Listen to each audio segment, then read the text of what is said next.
to Affirming Truths. I'm your friend and host, Carla Arges. This show is a safe place to share our struggles, grow in faith, and root our identity in Christ. My hope is that you will leave each episode feeling encouraged in your journey.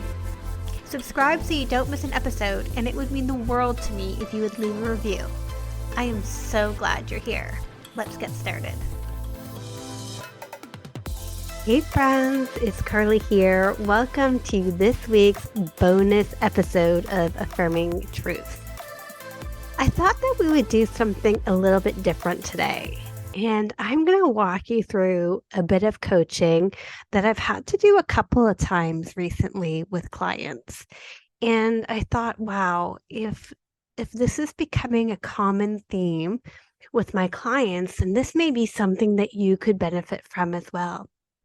And it has to do with this idea of striving for and living what we believe is a fulfilled life, or what the word is used sometimes by my clients is a successful life, that they want to be successful at life. And I often challenge them to really write out what their belief of a successful life is. So let me ask you, first of all, are you satisfied with your life? Are you satisfied with the state of your mental health? Are you satisfied with the mindset that you bring to things? Are you proud of the way that you respond versus react? What is the state of your relationships? How is work going? What is your motherhood look like? You see, oftentimes when I challenge my clients to list out what their definition of success is, it has very little in common with what kingdom success is.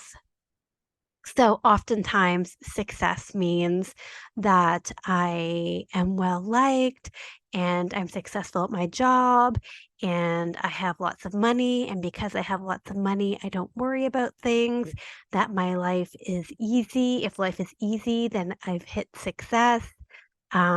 Success looks like people looking up to me, getting recognition, being recognized. Success means holding a certain position or having a certain reputation.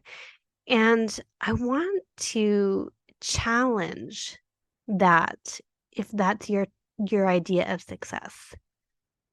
And really, let's drill down to what truly makes a fulfilled life, that truly makes a life worth living. For me, and I have struggled, and guys, I struggled with this idea of success too when I was diagnosed with my mental illness, and I had huge struggles that prevented me from working in the area that I was schooled to work in. My background, I'm university educated. My background's in marketing. I worked in the financial service industry, and I could not work in a 9-to-5 job. I couldn't even hold down part-time jobs working retail because my mental health does not thrive in these areas. My mental health prevents me from working for other people. My mental illness, I should say. And for a long time, I saw that as failure. And I interpreted my inability to, work where I got my degree, to be quote unquote successful in the corporate world, meant that my life wasn't a success. And that mindset brought a lot of self-loathing. I mean, a lot of it was rooted in core beliefs that I had to earn my worth. I had to produce to be valued. All of those things, right? Really rooted in core beliefs. And we're going to do a whole other episode on core beliefs.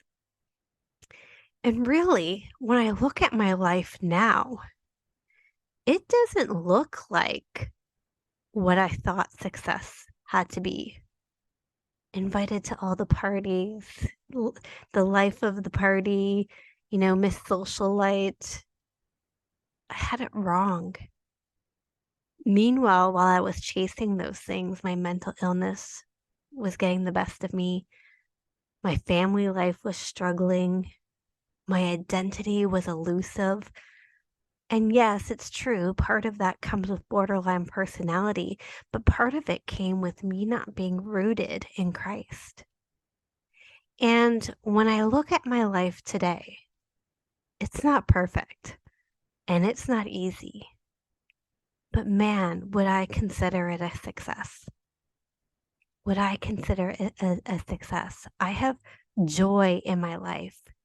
When before I was gripped by anxiety and depression, oh, those waves of depression, when I just did not want to live and I just could not get out of bed. Those were hard times. That was not successful living. When my marriage was strained, when I was acting as a dysregulated mom and creating generational trauma. Thank goodness I stopped that with my son. My life, by all accounts, is a success. I have joy. I have peace. I have assurance. I have a great relationship with my husband. I have a great relationship with my son. It's not perfect. We struggle with the same things that families struggle with in North America. We're feeling the pain of inflation in our finances. We're feeling the pain of how expensive everything's got. We struggle in helping Caleb navigate what living with OCD looks like. Sometimes my husband who works corporately, he struggles with feeling underappreciated and the workload and how some of these jobs just want all of your time. And he's such a family guy. There's struggles. But I've learned that an easy life is not what a successful life is. Because God told us that we would have trials. God is in the process of refining us. God's in the process of pruning us. That comes with pain. That comes with discomfort. That comes with challenge. And so the success is not daydreaming about some perfect life that's not realistic and that you always feel discontent because you can never attain. Success is, do you have joy? Do you wake up with joy? Do you have peace in the midst of the trial? Are you firmly rooted in Christ? Have you worked through your trauma so you can regulate your triggers? Can you get to a point where you can help your child when they're dysregulated rather than get dysregulated yourself? That's success. Are you walking where God has called you? See, He has given you unique gifts and abilities, and He wants to use them for the kingdom. Are you walking in your calling? Are you pursuing your purpose? That's successful living. And so I want to challenge you today to get honest with yourself. What is your current definition of successful living? And does it actually address what success is in the kingdom? Living a spirit-led life, living in the fruits of the Spirit, walking with bold, courageous faith in the places God calls you, taking radical responsibility over your mental illness and mental health so that you can thrive. I want you to get really honest with what kingdom success would look like in your life. What would that look like? Would it look like you being a better steward of your finances? Would it look like you taking responsibility over your health and getting better so you can show up better for your family? Would it look like renewing your mind regularly so you're not stuck in a catastrophic black and white thinking where everything you see is negative? What would success look like? And then I want you to imagine the person that has that success in their life. What does their day-to-day look like? The person that's living a successful life through the lens of the kingdom, what does their day-to-day life look like? Do they do Bible study every day? I bet you they do. Are they moving every day? Are they fueling their body right? Are they taking time to rest? Do they have healthy boundaries? Have they gone to therapy to help heal their wounds? Have they maybe traded in for a job that was causing too much mental stress and trusting God and faith and stepping out into another area?